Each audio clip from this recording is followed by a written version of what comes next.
Halo semuanya, dalam video kali ini saya akan menjelaskan mengenai cara menggunakan aplikasi keuangan Google Sheet. Aplikasinya seperti ini, ada beberapa sheet. Nah, dalam tutorial ini saya tidak menjelaskan semuanya langsung dalam satu video, jadi nanti akan saya pisah-pisah menjadi beberapa bagian. Kita bahas satu-satu. Yang pertama, cara pakainya di sini adalah view only. Jadi kita tidak bisa langsung pakai. Agar kita bisa pakai, kita harus membuat copy dari file ini. Caranya dengan mengklik file, kemudian make a copy.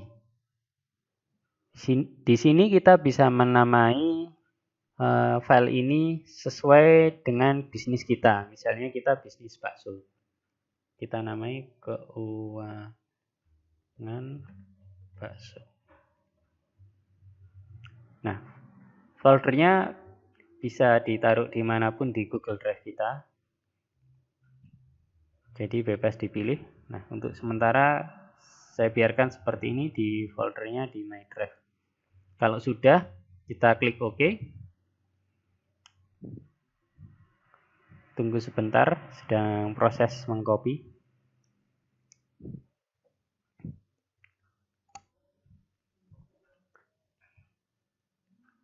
Nah, pertama kita mulai dari sheet master. Di sini ada beberapa bagian. Ada 4 jenis daftar. Yang pertama adalah daftar kas atau rekening bank. Apa sih itu kas atau rekening bank itu? Sebelum kita memulai usaha, kita kan pasti punya modal ya berupa uang. Nah, uang itu kan ada tempat penyimpanannya. Nah, tempat-tempat penyimpanan itu itulah yang akan kita namai nanti agar mudah pengelolaannya, agar kita tahu berapa sih saldo di tempat masing-masing. Misalnya di BCA berapa gitu, di laci kasir berapa gitu. Nah, itu. Ini ada 3 jenis contoh nama kas atau bank. Kita bebas menamainya. Yang pertama adalah laci kasir. Kalau nggak cocok dengan nama laci kasir, kita bisa ganti dengan nama misalnya petty cash atau dengan kas kecil biasanya di umum. Mungkin nanti ada juga kas kecil, kas besar gitu atau brand kas. Nah, itu bebas sih. Kemudian ada BCA, ada dompet. Kalau ada lagi misalnya BCA-nya ada 2. Kita bisa memberi nomor rekening di setelah banknya gitu. Jadi misalnya BCA yang pertama 12345 nomor rekeningnya. Kemudian BCA yang kedua nomor rekeningnya BCA 56789 seperti ini gitu. Lalu di sini ada kolom namanya saldo awal. Apa sih saldo awal itu? Sebelum kita pakai aplikasi ini, pastikan di tempat uang masing-masing ada nilainya, ada nominalnya. Nah, itulah yang nanti akan kita catat ke saldo awal ini. Misalnya di laci kasir ada berapa sih ini? Nah, kalau ada 1 juta ya kita tulis 1 juta. Tapi kalau 2 juta ya kita tulis 2 juta. Di BCA berapa? 5 juta misalnya. Di dompet ada 300.000 ya kita tulis 300.000. Kemudian di BCA satunya mungkin ada 3 juta kita tulis. Nah, seperti itu. Nah, lalu ini ada kolom saldo sekarang. Kolom ini akan otomatis terisi atau terupdate setiap kali kita menginputkan transaksi gitu, di sheet berikutnya nanti. Kalau kita nginput pemasukan 200.000 di dompet, nah misalnya, nanti saldo sekarangnya akan bertambah 200.000 menjadi 500.000 seperti itu. Gitu. Nah, jadi ini untuk yang rekening keempat ini kita biarkan kosong saja, nanti akan terupdate otomatis angkanya gitu, isinya. Itu tadi daftar yang pertama. Sekarang ke daftar berikutnya. Ini ada daftar jenis pemasukan. Nah, apa itu? Setiap bisnis pasti kan ada beberapa sumber pemasukan, nggak cuma satu. Nah, sumber-sumber itu nanti kita list sebagai jenis pemasukan gitu. Misalnya di sini ada 3 contoh penjualan barang, jasa, hadiah. Gitu. Nah, tapi kalau kita bisnis bakso, ya ini kita ganti aja. Jadi bukan barang, tapi mungkin penjualan paket bakso. Kemudian ada penjualan minuman misalnya.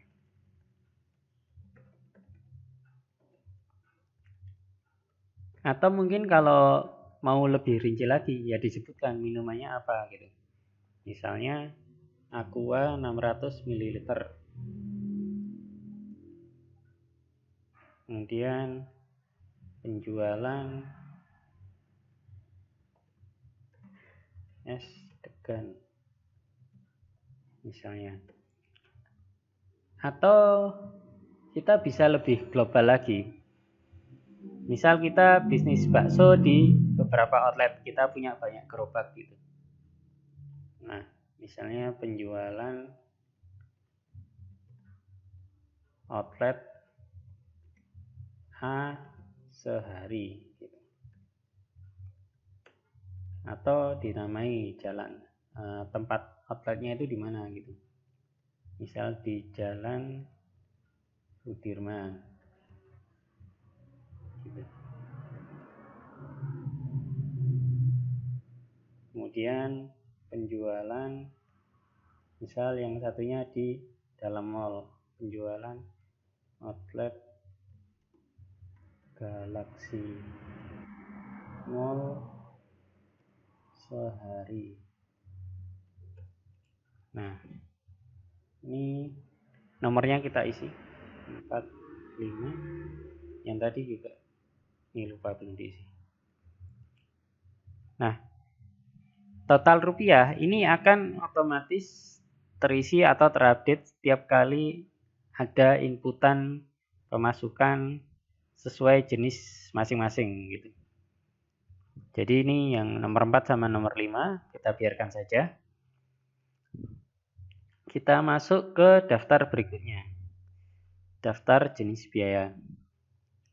Hampir sama seperti tadi, setiap bisnis kan punya beberapa saluran pengeluaran.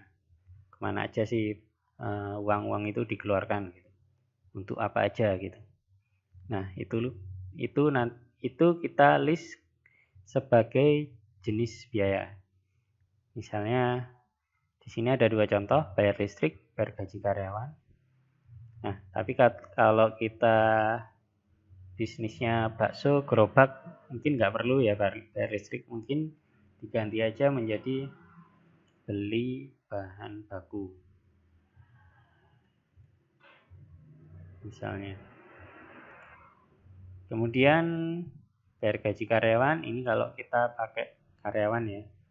Tapi kalau kerja sendiri ya nggak perlu diganti yang lain, mungkin nanti beli gas atau apa. Nah, kita tambahkan beli gas misalnya.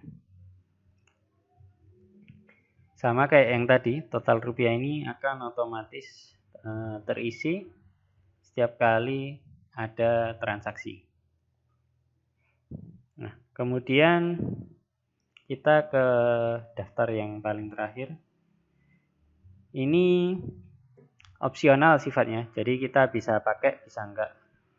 Kalau kita ingin melakukan pencatatan stok barang, ya ini kita isi. Barang-barang apa aja sih yang ingin kita stok gitu. Misalnya tadi minuman Aqua 600 ml gitu. Kemudian kalau bisnis bakso mungkin bakso bijiannya, atau kalau di Surabaya istilahnya pentol ya. Pentol gitu. Atau bakso bijian. Nah, kemudian tahu bakso misalnya. kemudian pangsit goreng.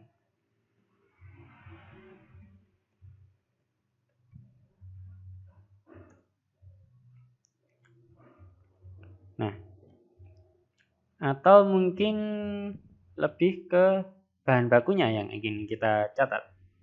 Ya bisa aja, misalnya tepung terigu.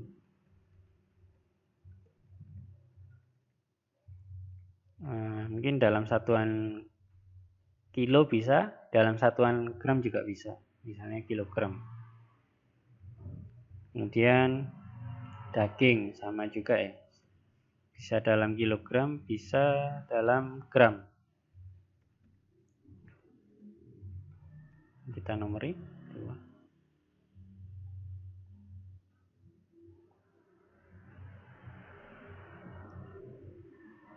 Nah, di sini ada kolom stok awal.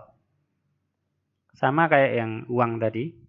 Jadi kalau sebelum kita pakai aplikasi ini, berapa sih stok masing-masing barang ini gitu. Kalau ada 48 ya kita tulis 48 gitu. Kalau misalnya ada 100 ya kita tulis 100 gitu. Ini 100, misalnya ini juga 100. Ini juga 100.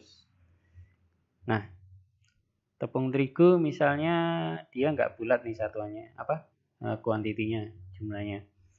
Kita misalnya ada 7,5 kilogram ya, kita tulis 7,5 gitu. Nanti hati-hati ya ini ya. Kadang ada komputer yang ini pakai titik, ada yang pakai koma gitu. Nah, nanti dicoba-coba aja. Gitu. Kalau pakai titik ternyata keluarnya 750 ya nanti ngetiknya pakai koma aja, diganti 7,50 gitu. Nah, yang daging juga gitu ya. Misalnya kita ada stok 3,5. Nah, ini kan nggak mau nih 3,5. Mungkin 3 titik. Nah, seperti ini. Nah, kemudian rupiah stok awalnya ini juga opsional sih sebenarnya. Ini adalah nilai barang yang dirupiahkan. Jadi atau lebih mudahnya berapa sih total harga beli dari kuantiti segini. Misalnya Aqua ini kita belinya 2000-an. Nah, kita beli 48 botol, ya berarti rupiah stok awalnya 96.000. Lalu gimana kalau misalnya sebelum kita pakai aplikasi ini harganya beda-beda, misalnya dulu pernah nih beli Aqua 24 botol harganya 2000, kemudian beli lagi 24 botol lagi harganya 2.200 misalnya atau 1.800. Nah, jadi saya berapa ini ngisi rupiah stok awalnya. Nah, itu terserah sih. Ada beberapa metode. Ada metode rata-rata gitu. Misalnya kalau rata-rata antara 2000 sama 2200 ya jadi 2100 seperti itu. Atau pakai yang terakhir aja gitu. Misalnya yang terakhir 2200 ya udah pakai dulu. 48 dikalikan 2200 kayak gitu. Nah, kemudian berikutnya bakso bijian. Nah, ini kan kalau kita baksonya itu kulak, jadi nggak bikin sendiri, ya caranya sama dengan yang barang pertama tadi, yang Aqua tadi. Jadi berapa sih harga belinya gitu, tinggal dikalikan gitu. Nah, tinggal dikalikan atau dirata-rata atau pakai yang terakhir gitu, dikali gitu. Nah, tapi bagaimana kalau ternyata baksonya ini produksi sendiri gitu. Nah, itu nanti akan kita bahas secara terpisah ya. Tapi intinya sama sih. Berapa sih bahannya pakai apa aja, terus di total, di rata-rata. Nah, itu terus dikalikan berapa kuantitinya gitu. Nah, atau bisa aja, wah ini terlalu rumit nih kalau dihitung rupiahnya. Ya udah nggak usah dihitung, berarti diisi 0 saja gitu. Gitu. Tapi kalau kita tahu berapa rupiahnya, misalnya per bijinya 500, ya berarti kita isi aja. Ini 50.000. Gitu. Nah, misalnya tahu bakso juga sama 50.000. Mungkin pangsit goreng 45.000 mungkin atau 55.000. Nah, kalau tepung terigu misalnya per kilonya 10.000, berarti kalau 7,5 ya 75.000. Daging per kilonya misal 100.000. 3,5 berarti 350.000. Nah, seperti itu. Lalu bagaimana dengan stok sekarang dan rupiah stok sekarang? Ini sama kayak yang tadi di sini. Akan otomatis terisi atau terupdate setiap kali kita menginputkan stok masuk atau stok keluar. Nah, jadi ini kita biarkan saja. Demikian video bagian pertama dari saya. Semoga bermanfaat. Di video berikutnya kita akan membahas mengenai input transaksi keuangan.